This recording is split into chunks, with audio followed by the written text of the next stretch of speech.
अगर आप लोगों ने नए हैं तो प्लीज़ चैनल को सब्सक्राइब कर दीजिएगा, लाइक कर दीजिएगा, ताकि गार्डनिंग से रिलेटेड वीडियो आपको इस चैनल पे मिलता रहेगा। साथ ही साथ आम से भी और जितना भी फ्रूट प्लांट है सबसे रिलेटिव वीडियो आपको इस चैनल पे मिलता रहेगा।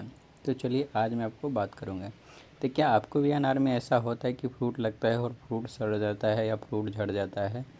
तो आज मैं आपको अनार के पौधे के आपको बारे में बात करूँगी कि आप छोटे से छोटे पौधे में बहुत ज़्यादा से ज़्यादा फल कैसे ले सकते हैं। जैसे मैं लेता हूँ छोटा से छोटा अनार के पौधे में भी बहुत ही अच्छी तरह से फल ले लेता हूँ। तो इसका कुछ ट्रिक है और कुछ खाद पानी भी इसमें देना पड़ता है।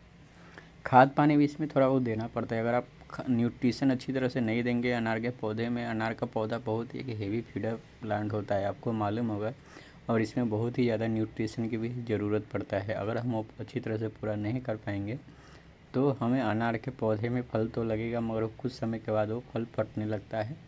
और अनार में जो आपका फल फटने की जो समस्या रहता है वो कहीं ना कहीं बहुत ज़्यादा गमले में भी असर दिखाने लगता है, अगर आप उसमें अच्छा न्यूट्रिशन नहीं देते। तो दूसरी बात रहता है फल का जो साइज़ रहता है वो भी आपको छोटा दिखता है, और कभी कभी तो आपका फूल लग के भी झड़ जाता है, फ्रूट लग के भी आपको झड़ जाते हैं। तो ये सब जो होता है ये न्यूट्रिशन की कमी से होता है। और एक जो कमी रहता है वो आपको मान लीजिए फ्लावरिंग आया और फ्लावरिंग आने के बाद जो आपका फ्लावरिंग झड़ रहा है उसका जो मेन कारण है आपका वेराइटी। कोई कोई वेराइटी ऐसा रहता है जिसमें आपका फ्लावरिंग बहुत ही ज़्यादा आता है मगर फ्रूट सेट उसमें कम होता है। मैंने ये देखा हूँ, मेरे पास भी है। पर ये जो वेराइटी का भी लक्षण होता है। दूसरी बात एक और जो लक्षण रहता है वो रहता है पोलिनेशन। अगर अच्छा पोलिनेशन नहीं होगा पौधे में तो भी आपका अनार नहीं लगता है। तो सबसे पहला है अच्छा वैरायटी का आप अनार लगाइए जो आपके एरिया में अच्छा हो।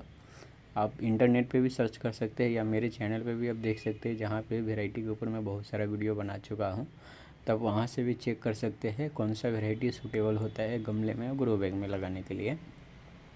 दूसरी बात रहता है आपका पोलिनेशन। अगर अनार के पौधे में अच्छा पोलिनेशन नहीं होता है तो भी कुछ समय के बाद उसमें जो फ्लावरिंग रहता है वो झड़ जाता है।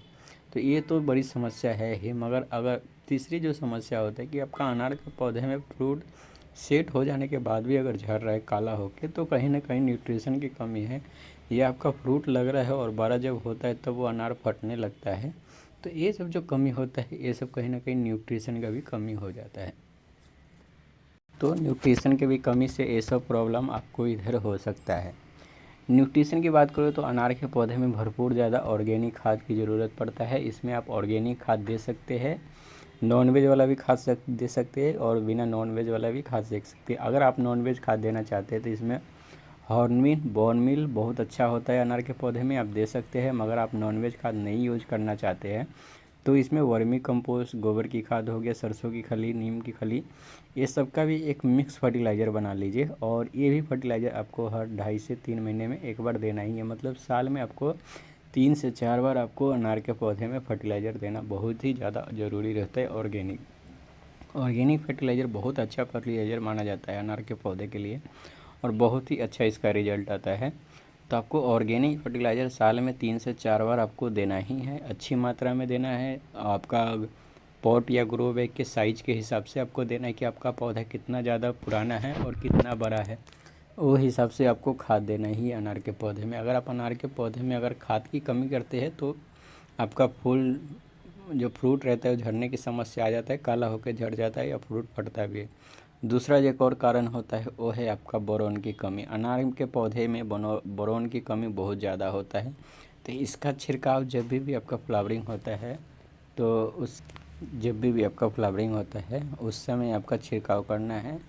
और एक बार जब फ्रूट सेट हो जाता है तब छिड़काव करना है, और एक बार जब फ्रूट बड़ा होता है फिर इसके बाद छिड़काव करना है।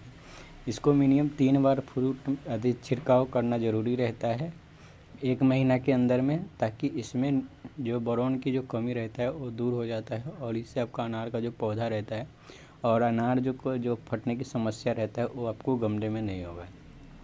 ये जो मैं जानकारी दे रहा हूँ ये गमले के लिए है, ग्रो बैग के लिए है। जिन लोग छत गार्डनिंग करते हैं उन्हीं लोग के लिए जानकारी है। खेती के बारे में इसमें कोई भी जानकारी मैं नहीं दे रहा हूँ, तो प्लीज़ खेती को जो मैं बोल रहा हूँ ऐसा उपयोग ना करें। ये जो भी जितना भी जानकारी है वो सब छत गार्डनिंग का जानकारी मैं दे रहा हूँ। तो छत गाड़ने में जैसे मैंने रिजल्ट देखा हूँ वो हिसाब से मैं आपको बतला रहा हूँ। तब बोरॉन का महीना में 3 बार शुरुआती समय में आपको स्प्रे करना ही करना है। अगर आप इसका स्प्रे नहीं करते हैं तो आपका अनार का जो फल होता है उसकी फटने की समस्या बहुत ज़्यादा हो जाता है। इसमें अगर बहुत ज़्यादा फल पकड़ता है तो फटने की भी समस्या हो जाती है। तो इसमें बोरॉन का आपको छिड़काव करना ही करना है। इसके बाद भी आप चाहिए तो एक बार पोटास का भी छिड़काव कर सकते हैं, या NPK का जो बैलेंस होता है वो भी आप कर सकते हैं अनार के पौधे में। पर याद रखिए जब भी आप केमिकल फर्टिलाइज़र यूज करते हैं तो गर्मी के समय में बिल्कुल भी ना करें, उस समय पौधे को नुकसान हो सकता है। तो गर्मी जब पड़ता है उस समय आप ऑर्गेनिक खाद ही जड़ में दें, उस समय किसी भी तरह का केमिकल स्प्रे ना करें, उसमें आपका पौधे का नुकसान हो जाता है। गर्मी के बाद आप चाहिए तो केमिकल खाद का स्प्रे कर सकते हैं, वो भी ओवरडोज बिल्कुल भी ना करें, लिमिट से भी कम आप स्प्रे करें अगर आप ऑर्गेनिक में करेंगे तो। अगर आप ऐसे करना चाहते हैं तो आप कर सकते हैं। तो इस वीडियो में यही जानकारी था कि आप जितना हो सके उतना ऑर्गेनिक यूज कीजिए मिट्टी में, आपका मिट्टी इसमें अच्छा उपजाऊ भी बना रहेगा और हेल्दी भी बना रहेगा, पौधे भी अपना धीमे धीमे अपना न्यूट्रिशन भी लेता रहेगा। और बोरॉन का स्प्रे इसमें करना बहुत ज़रूरी है। जब तक के लिए बाय बाय। अगर कुछ भी सुझाव हो तो प्लीज़ कमेंट में भी आप